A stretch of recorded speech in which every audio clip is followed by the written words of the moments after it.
Hello everyone, আসসালামু আলাইকুম। সবাই কেমন আছেন? নিশ্চয়ই ভালো, আমিও ভালো আছি।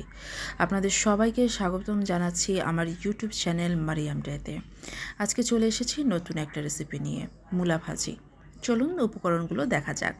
প্রথমত আমি এখানে মূলা কুচি করে নিয়েছি 2টা পেঁয়াজের, আর নিয়েছি 3 থেকে 4টা কাঁচামরিচ এবং বেশ পরিমাণ ধনেপাতা। প্রথমত এগুলো সব আমি পরিষ্কার করে রেখেছিলাম ধুয়ে। এখন আমি মূলাটা একটু ভাপিয়ে নেব। একটা হাঁড়িতে দিয়ে দিলাম। এরপরে পরিমাণ মতো সামান্য পানি দিয়ে মূলাটা আমরা একটু ভাপিয়ে নেব। খুব একটা সিদ্ধ না, একটু ভাপানোর মতো করেই নিয়ে নেব।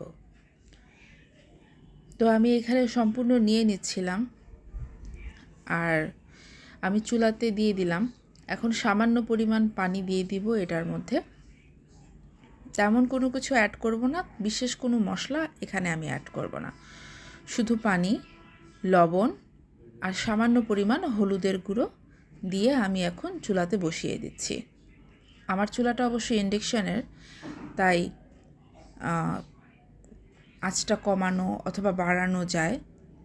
এটাতে আমি 2000 ডিগ্রিতে দিয়ে দিয়েছিলাম। এখন ঢেকে দিব ঢাকনা দিয়ে। তো এই তো বলক চলে এসেছে। এরপর আমি একটা ছাঁকুনিতে এটা ছেঁকে নিলাম। আরেকটা পাত্রে আমি তেল গরম করে নিয়েছি। এখন আমি পেঁয়াজ কুচিগুলো সেখানে অ্যাড করে দেব। এই তো পেঁয়াজ কুচিগুলো দিয়ে দিলাম। পেঁয়াজ কুচিগুলো সামান্য পরিমাণ একটু বাদামি হয়ে এলে এটার মধ্যে আমি ধীরে ধীরে অল্প একটু রসুন আর অল্প একটু আদা বাটা অ্যাড করে দেব। রসুন অনেকে চাইলে কুচি করেও দিতে পারে, আমি রসুন পেস্টটাই দিয়েছিলাম। এখন একটু আদা বাটা সামান্য পরিমাণ একটু অ্যাড করে দেব। আমি মিক্স করে দেইনি, ভেবেছি যে এটা পরে একটু বেরেস্তার মতো হয়ে এলে দেন আমি এটা মিক্স করে দেব।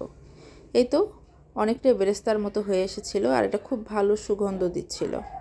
আমি এটাতে লবণ অ্যাড করিনি, যেহেতু আমি মূলাটার সাথে লবণ দিয়েছিলাম সিদ্ধর সময়। যদি প্রয়োজন পড়ে তাহলে তখন আবার শেষে একটু দিয়ে নামিয়ে নেব। অনেকটাই হয়ে এসেছে বাদামি রঙের। এখন এই মূলাগুলো আমি দিয়ে দেব। এই তো দিয়ে দিলাম। এখন নেড়ে চেড়ে নিব। তার আগে একটু লবণ দিয়ে দিব। মনে হচ্ছিল যে লবণটা হয়নি, আমি একটু দেখেছিলাম লবণটা হয়নি, তাই এখন আবার একটু সামান্য পরিমাণ লবণ অ্যাড করে একটু নেড়ে চেড়ে নিব। এর সাথে আর কোনো হলুদ অথবা মরিচের গুঁড়ো আমি অ্যাড করব না। আমি এর আগেও অনেকবার বলেছি যে আমি খুব কম পরিমাণ মশলা ব্যবহার করি প্রত্যেকটা তরকারিতে।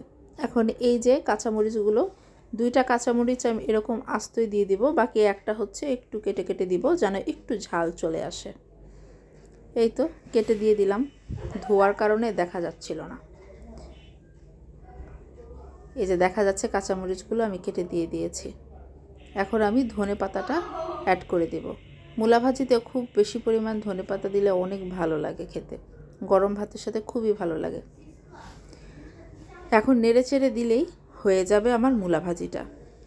যদি আপনাদের ভালো লেগে থাকে অবশ্যই সাবস্ক্রাইব করে দিবেন, লাইক এবং শেয়ার করে দিবেন। অনেকে ভিডিও দেখে চলে যায় কিন্তু সাবস্ক্রাইব করে না। আপনারা যদি সাবস্ক্রাইব করেন তাহলে আমি এরকম নতুন নতুন ভিডিও নিয়ে আরও চলে আসব। এই তো নেড়ে দিচ্ছি। এখন এটার একটা ফাইনাল লুক চলে আসবে। অনেকটাই হয়ে গেছে। অনেকে আরেকটু ভাজা ভাজা করে যেন একটু ক্রিস্পি হয়, কিন্তু আমার মনে হচ্ছিল যে এরকমটা হলেই ঠিক আছে, ইটস ওকে, আর কোনো কিছু করতে হবে না। এই তো হয়ে এসেছে। এই মূলা ভাজিটা আমি আমার মায়ের কাছ থেকে শিখেছি। এই হচ্ছে ফাইনাল লুক। কেমন হয়েছে দেখতে অবশ্যই জানাবেন কমেন্টস করে। আপনাদের একটা কমেন্টস পেলে আমি ভীষণ খুশি হই, উৎসাহ মনে জাগে যেন আরও বেশি বেশি কাজ করতে পারি। ওকে, আল্লাহ হাফেজ।